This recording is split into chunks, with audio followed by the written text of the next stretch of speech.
बच्चा फोटो खींचे, बिल फर्ज मेरी बीवी फिल्म देखे, हमको उससे क्या मतलब है? क्या मतलब कानून बदल जाएगा क्या?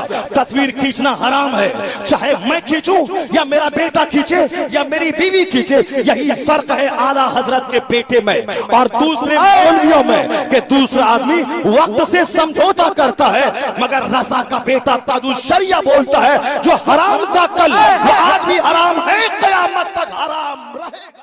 शरीयत के खिलाफ कोई बोले वीडियोग्राफी हम करेंगे, अख्तर रजा खां कुछ ना बोले। मैं माइक पे नमाज पढ़ाऊंगा, अख्तर रजा कुछ ना बोले। मैं मस्जिद में सनीमा हाल बना दूं, अख्तर रजा कुछ ना बोले। यही चाहता है रजा का शेर हक बोलेगा, चाहे एक आदमी ही मानने वाला क्यों ना हो। आला हजरत भी हक बोला, मुफ्ती आजम हिंद भी हक बोला और अख्तर रजा भी हक बोलेगा। चाहे मेरा बेटा असद अगर शरीयत के खिलाफ कदम उठाए तो मेरा कलम उसके खिलाफ भी उठ जाएगा। कमजोर माँ बाप की औलाद कमजोर पैदा होगी, अय्याश माँ बाप की औलाद अय्याश औलाद पैदा हो जाएगी। आने वाले दिनों में दुनिया आवारा लड़कों से भर जाएगी क्योंकि माँ बाप कमजोर होते जाएंगे। इसलिए इस्लाम पर्दे का हुक्म देता, कुरान की तिलावत भी घर से बाहर न निकले, मर्दों से मोहब्बत के नाम पे सेनाकारी न करे, मोबाइल में तस्वीर डाउनलोड करना हराम है, गैर मर्दों से दिल लगाना हराम है, अपने तेवर से मजाक करना हराम है, अपने सन भाई से मजाक करना हराम है, अपने बहनोई से मजाक करना हराम है। मैं अपने घर में टीवी लाऊंगा इस्लामी प्रोग्राम देखने के नाम पे, मगर मैं जब घर से बाहर चला जाऊंगा मेरी बेटी धारावाहिक देखेगी, मेरी बेटी फिल्म देखेगी, मेरी बेटी सीरियल देखेगी, फिर क्या होगा? मैं बाहर रहूंगा, मेरे घर में गुल खिलेगा। इसलिए इस्लाम उस आले लहवो लहिब के खिलाफ फतवा देता है वो घर में न रहे। आज ताजुश शरिया नाइबे गौसे आजम बनकर उस टीवी कल्चर की मुखालिफत कर रहे हैं, इसलिए ताकि यह फितना घर से बाहर निकल जाए, ताकि सुन्नत जिंदा हो।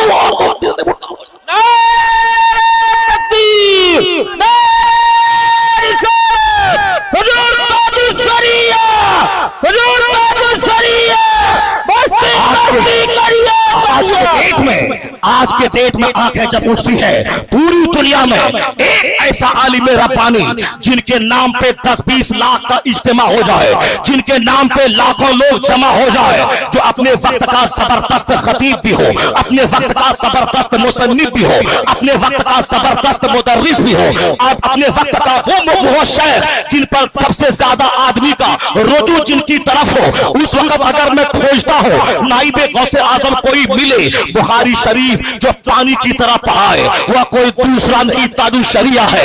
जो किताब जोरदार करे वह कोई दूसरा नहीं ताजुश शरिया है। जो जबरदस्त किताबें लिखे वह कोई दूसरा नहीं ताजुश शरिया है। एक बिहारी से पूछता हूँ किनसे मुरीद होना चाहता है, बोलता है ताजुश शरिया से। एक मराठी से पूछता हूँ कहाँ मुरीद होने का इरादा है, बोलता है ताजुश शरिया से। एक तमिलनाडु के आदमी से पूछता हूँ किससे मुरीद होने का इरादा है, बोलता है ताजुश शरिया से। एक देहाती भी, एक शहरी भी, एक मौलाना भी, एक जाहिल भी, अब ये मखलूक का रुजू उस एक आदमी की तरफ जहां हो रहा है 3 करोड़ से ज्यादा मुरीदों का मुर्शिद कोई दूसरा नहीं वो ताजुश शरिया है। हालात बताते हैं ताजुश शरिया इस वक्त गौसे आजम की नियाबत का हक अदा कर रहे हैं।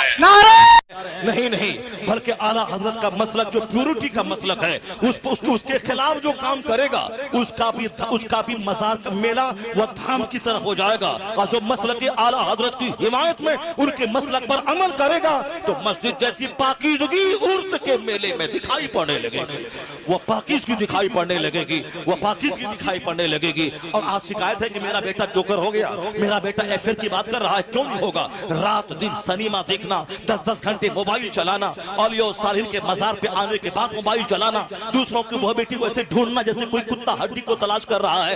अब अगर बोलते कि मेरा बच्चा बर्बाद हो गया, कहां ताबीज, कहां दुआ, कहां पीर साहब की ताबीज का असर नहीं किया। अजमेर गए थे कि मेरा बेटा ससुराल वाले का गुलाम हो गया, बाबा को नजर करम फरमा दीजिए। बाबा के नजर करम से आम के पेड़ में लीची नहीं फल जाती है, हम आम का पेड़ लगाते हैं। अच्छा अजमेर के बाबा मैंने आम का पेड़ लगाया, उसमें से अखरोट फल जाए। मैं खेत में लगाऊं धान का पौधा, अब बोलूं बाबा साहब ताबीज दे दो उसमें से अखरोट फल जाए, उसमें अखरोट फल जाए गेहूं के बदले बदले में तो तमाशा लगाएंगे। बाबा लगाया है गेहूं का पौधा, बोलता है धान निकल जाए, लगाया है आम का पौधा, बोलता है इसमें लीची निकल जाए। ऐसा नहीं होता, कुदरत का कानून है।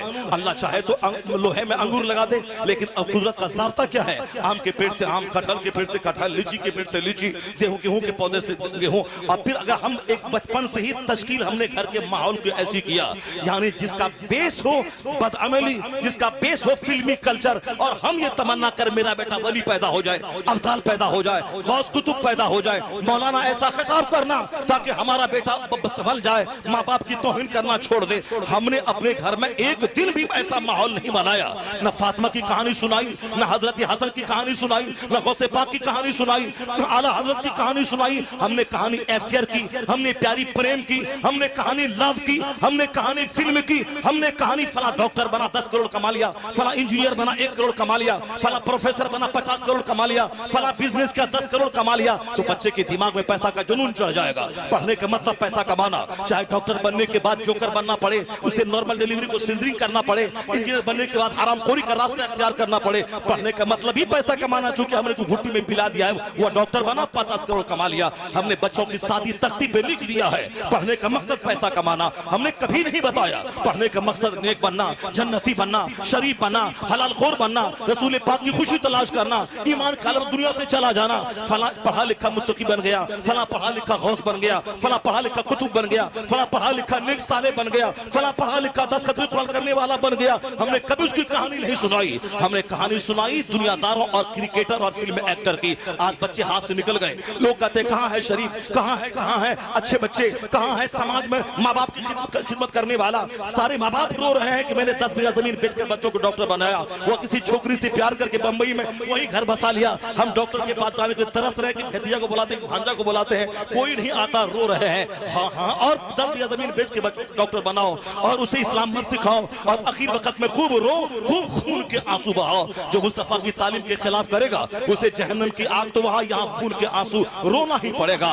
कानून के खिलाफ कोई काम नहीं होता है। जब माँ हो फातिमा जैसी और बाप हो अली जैसा, तो बेटा हसन और हुसैन पैदा होता है। जब माँ हो हजरत माँ हो सर से लेके पांव तक गुनाहों से सेफ, और बाप हो मूसा जंगी दोस्त, रात में इबादत दिन में जिहाद, उन दोनों पवित्र जोड़ों के जो बच्चा पैदा होता है वो अब्दुल कादिर जिलानी गौसे आजम बन के पैदा होता है। जब बाप हो सैयद गयासुद्दीन और माँ हो आबेदा, तो बेटा मोइनुद्दीन हसन संजरी पैदा होता है। जब बाप हो सैयद अहमद अली बुखारवी और माँ हो तहज्जुद गुजार 80 साल की उम्र तक अजनबी मर्दों के सामने सर न खोलने वाली, उनका बेटा महबूब इलाही निजामुद्दीन देहलवी पैदा होता है। जब माँ हो 15 पारे कुरान की हाफिजा और बाप हो इबादत गुजार, तो बेटा कुतुबुद्दीन बख्तियार काकी 15 पारे कुरान का हाफिज जन्म लेता है। जब बाप हो मुफ्ती नकी अली खां और माँ हो आबिदा, तो बेटा अहमद रजा खां पैदा होता है। जब दादा हो हुज्जतुल इस्लाम और नाना हो मुफ्ती आजम हिंद और बाप हो मुफस्सिर आजम हिंद और माँ हो सारे जेवरात को गिरवी रखकर मंजर इस्लाम के मुदर्रिसिन की तनख्वाह दिलाने वाली, तो उसी कोक का बच्चा अख्तर रजा का अज़हरी ताजुल शरीया पैदा होता है। नारे तकबीर।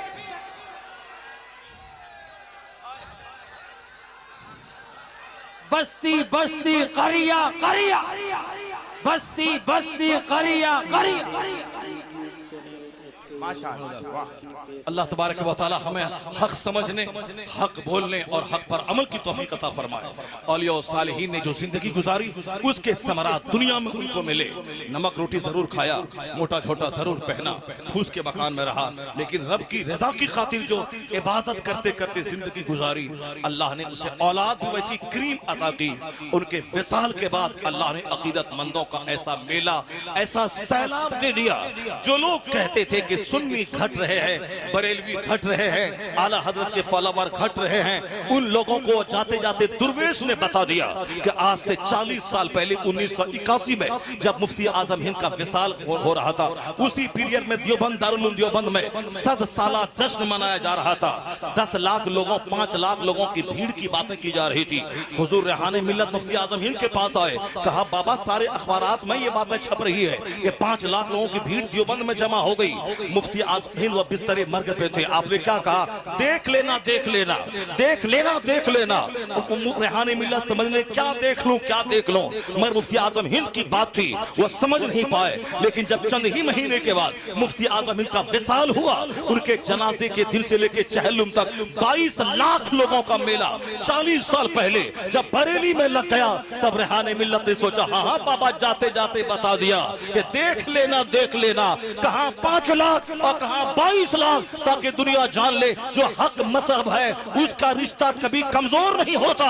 वक्त गुजरता जाता है, मानने वालों की तादाद में इजाफा होता चला जाता है। और पिछले 40 साल में, आज से 15 साल पहले लोग कहते थे ताजुल शरिया की बड़ी इज्जत बात सम्मान है, और आज धीरे धीरे लोगों की तादाद घट रही है। लेकिन ताजुल शरिया भी इशारे में कहा होगा कि अपने लोग भी कुछ कह रहे हैं, बेगाने भी कुछ कह रहे हैं कि अपने अपने लोग टूट के जा रहे हैं, क्यों नहीं सबको बिठा के मीटिंग करके बुलाया जाए? क्या मतलब ये सबके घर जाके बुलाएं और सबको आके कहें कि आप लोग भागिए मत, कोई अपने से भाग जाए, शरीयत के खिलाफ कोई बोले वीडियोग्राफी हम करेंगे, अख्तर रजा खां कुछ ना बोले, मैं माइक पे नमाज पढ़ाऊंगा, अख्तर रजा कुछ ना बोले, मैं मस्जिद में सनीमा हाल बना दूं, अख्तर रजा कुछ ना बोले। यही चाहता है रजा का शेर, हक बोलेगा चाहे एक आदमी ही मानने वाला क्यों ना हो। आला हजरत भी हक बोला, मुफ्ती आजम हिंद भी हक बोला, और अख्तर रजा भी हक बोलेगा। चाहे मेरा बेटा असद अगर शरीयत के खिलाफ कदम उठाए तो मेरा कलम उसके खिलाफ भी उठ जाएगा। तो जो शरीयत पर मजबूती से अमल करता रहा, उन्होंने भी इशारे से कहा है कौन कहता है कि घट गया, कौन कहता है घट गया।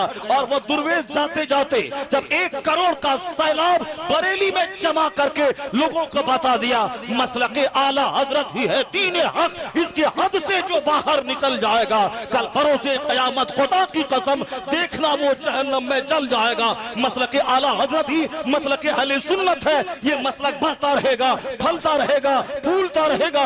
और जब सदाकत के मुजाहिरे की बात आएगी, इसका जनाजा उसके जश्न विलादत के जुलूस पर गालिब आ जाएगा। वाह वाह वाह।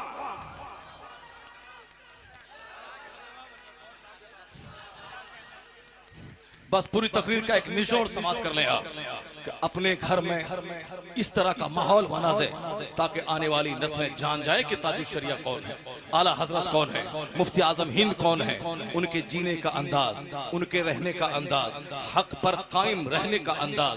और फिर सरकार गौसे आजम की इबादत और रियासत, सरकार गरीब नवाज की इबादत और रियासत, औलिया सालिहीन की करामत नहीं, करामत कभी कभी। और